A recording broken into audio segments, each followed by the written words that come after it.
Real estate math. Do you want to pass the math portion of your real estate exam? And even more importantly, do you want to excel in your real estate career? Well, if so, math is the very last thing you'll want to have standing in your way. So in this video, I'm going to share with you an overview of exactly what math you'll need to know to pass your exam. And to close out the video, I'm going to share some more insight into what math you'll actually need to know to not only make it in this business, but to excel in your career ahead. If that sounds good to you, hit that like button, and while you're at it, subscribe, and we'll dive right into the video. My name is Tyler Roicki. I run an international real estate team at eXp Realty, and I help people level up their careers and lives through real estate. So if there's anything I can do to help you now or in the future, you can email me. You'll see my email in the description below. But as promised, we're gonna dive into the video. So what math do you need to know to get your real estate license? Well, there's a few different concepts and equations that we will dive into in a moment, but I really wanna emphasize one thing before we do. And it's that the math that you'll need to know to get your license isn't exactly the same as the math you'll need on the day-to-day in the business, but also to actually make it in the business. Now, before I break down the concepts and equations you'll need to know, I want to emphasize a couple of things, and that's that math consists of a very small portion of your real estate exam. It can be anywhere between 5 and up to 20 questions depending on what state you're in, but if we're talking about a grand total of 100 to 150 or so questions, it's a relatively small portion of the exam. So for the most part, you're not going to be dealing with math. Now, the math you will be dealing with is very simple. I mean, we're talking about pretty elementary level stuff. Multiplication and division. We're not talking about rocket science. We're not splitting atoms. We're not doing anything crazy like that. And trust me, I'm someone who is not a math expert. I couldn't really handle much beyond grade school level math. So I'm right there with you for those of you who aren't excited to know that there's math to deal with. But just I want to emphasize it truly is basic math paired with real estate. So if we can get over the idea that it's hard and break through that barrier, we're not going to have a big issue with it because it's really some basic concepts we need to understand that involve multiplying and dividing stuff. So with that being said, the way that you're going to get the most out of this video is if you go and get a pen and paper right now, so that you can write out the equations as I'm sharing them with you. So go ahead and do that, and we'll get started with the concepts and equations. So first concept is gross commission. How do you calculate a gross commission? Well, you're gonna take the sales price of the property and multiply that by the commission percentage. So for example, if the sales price is $300,000 and the buyer's agent's commission is 3%, then you'll have 3% times $300,000, which is $9,000 gross commission. The next concept is down payments. How do you figure out what the down payment is on a property? Well, you're going to need to know the percentage down that the buyer will be paying, and then also the sales price of the property. And then once you have those two data points, you're going to take the sales price and multiply it by the down payment percentage. So let's say we have a sales price of $300,000 and a 20% down payment. So 20% times $300,000 is $60,000. Which brings us to something that you're probably going to hear, which is loan to value. So loan to value means the loan amount divided by the value of the property. And that's going to get you the loan to value ratio, otherwise known as the LTV. So bringing it all together, if you have a 20% down payment on a $300,000 property, you would have $60,000 down and a $240,000 loan amount. So a $240,000 loan divided by a $300,000 value would be an 80% loan to value. Next concept we're going to talk about is the 28-36 rule. So remember those two numbers, 28 and 36. What 28 is the payment to income ratio to qualify for most loans. And similarly, what the 36 is the debt to income ratio to qualify for most loans. So to find the payment to income and debt to income ratios, otherwise known as the PTI and DTI, what you're going to do is you're going to take the gross monthly income that a home buyer brings in, and you're going to multiply it by 0.28 to find the PTI, and then 0.36 to find the DTI. So for example, say a buyer earns $10,000 in gross monthly income. You would multiply that by 0.28, which gets you $2,800 a month for the PTI, which means the total housing expenses, the payment to income, needs to be less than $2,800 a month. So that includes the mortgage payment amount, including the property taxes and the insurance on the home. And similarly, we can take the same $10,000 gross monthly income now to find the DTI. So we'll multiply that $10,000 by 0.36, which gets us $3,600 a month. And that means that the total debt service plus mortgage needs to be under $3,600 a month for the buyer to qualify. So that includes the total housing payment, which we just discussed, plus any car loans, student loans, or consumer debt, such as credit card payments. And like I mentioned earlier, these are the qualification ratios that the buyer will need to be within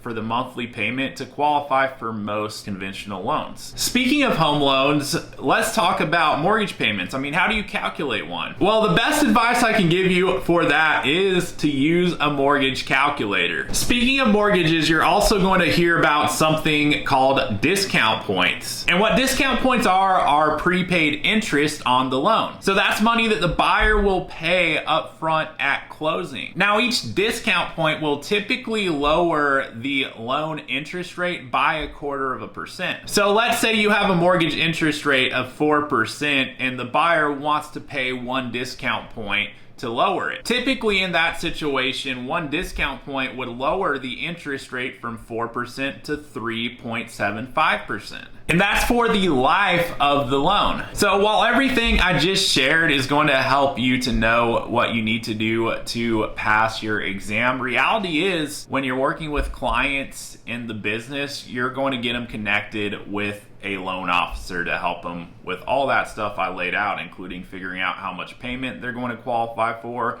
and then what options they have as far as their interest rates and potentially buying that down with discount points. Now, there's another concept you'll hear about sooner or later, which is cap rates. So cap rate, short for capitalization rate, is the amount of income an investor takes home on a property. And the way you calculate the cap rate is by finding the net operating income and dividing that by the purchase price. So for example, say a property costs $300,000 and brings in $30,000 in rent annually. Now let's say that the total expenses on that property, including maintenance and management, comes into $12,000 a year. So you take the $30,000 in income via rents and subtract the $12,000 in expenses, such as maintenance and management, and that gets you $18,000. Now you're going to divide that $18,000 by the purchase price, $300,000, which gets you 6%. So 6% would be your cap rate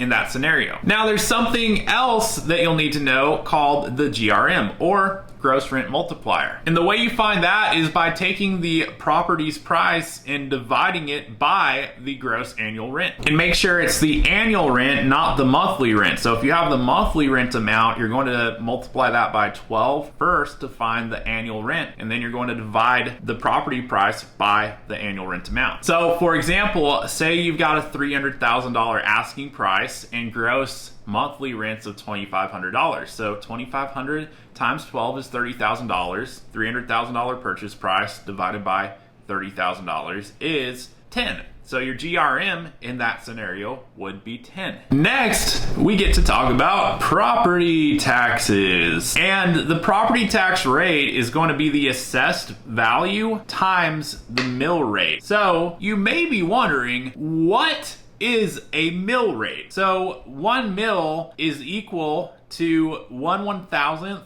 of a currency unit. So let me break that down for you. So 1 mil is equivalent to $1 in property tax for every $1,000 of assessed value. So let me give you an example to really clarify what that means. So say the local tax rate is 30 mils. What that would mean is that $30 per $1,000 in assessed value is the property tax rate. So what will really help help at that point is to calculate the percent based on what the mill rate is. So the mill rate, like I said, is 30 mills. That means 30 per $1,000 in assessed value. So if we do the percentage on that, if we calculate the percent, we're talking about 3%. So if the assessed value is $100,000, the property tax would be $100,000 times 3%, or $3,000. Now let's talk about prorations. So a proration is the act of dividing property taxes, interest, insurance premiums, even rental income between the buyer and seller proportionally to the date of closing. Most frequently, property taxes are prorated because oftentimes there's a property tax bill that's either been paid up for the year or has yet to be paid by the time of closing. So if the seller has already paid all of the property taxes for the year,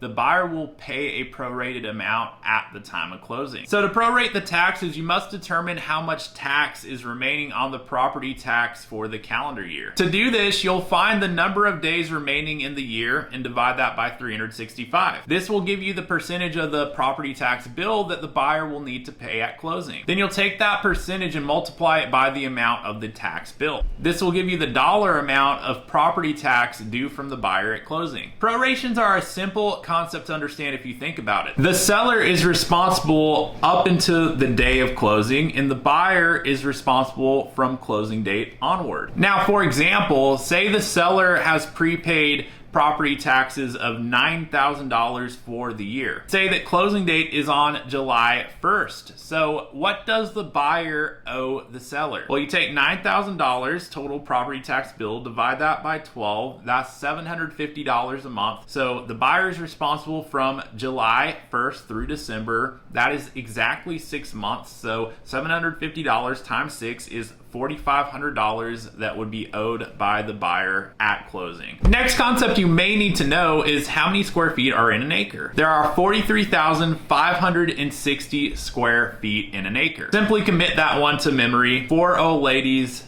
driving 35 in a 60. You're welcome. Now, how do you calculate square feet? Very simply, it's the length times the width. And how about the price per square foot? Well, you take the purchase price and divide that by the total square feet. So for example, say you have a $300,000 purchase price and a 2,000 square foot home. Well, $300,000 divided by 2,000 is $150 a square foot. So there's the concepts and equations that you'll need to do well on your exam. Now, ultimately what you'll need to know to excel in the business is different because on a day-to-day basis, you're not really going to use all of that stuff. I mean, you're gonna have a mortgage calculator, you're going to have lenders to help you figure out how much of a home loan your clients can qualify for and to help them really with all the loan related details. You're going to have MLS sheets that show you the price per square foot that houses are being offered at and selling for. And you're going to have an escrow officer whose job it is to figure out what amounts need to be prorated from the buyer or seller. It's good if you know all this stuff because it's good that you double check it when you've got a closing happening. But all that being said, let me tell you something. There is one piece of math that most real estate agents fail so badly at that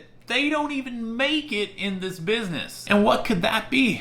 Well, according to the National Association of Realtors, 87% of newly licensed real estate agents fail at the business. So if we do the math on that, that is almost 9 out of 10 newly licensed agents. 9 out of 10 are going to fail out of the business within 5 years or less. That's tragic. But the reality is that most give up before their first year is even over. So what's the key to not becoming one of the 9 out of 10 who fail to grasp this math? Well, I'm going to give it to you. And if you heed what I say, you will be amongst the 1 in 10 who do make it and excel in this business. You've got to outlast the competition. If you make a decision and commit to it, no one and nothing will stop you. If you're still in the game as the time passes and keep putting your best foot forward no matter what, you will be among the 1 in 10. But it's 100% up to you to make that decision and stay committed to it.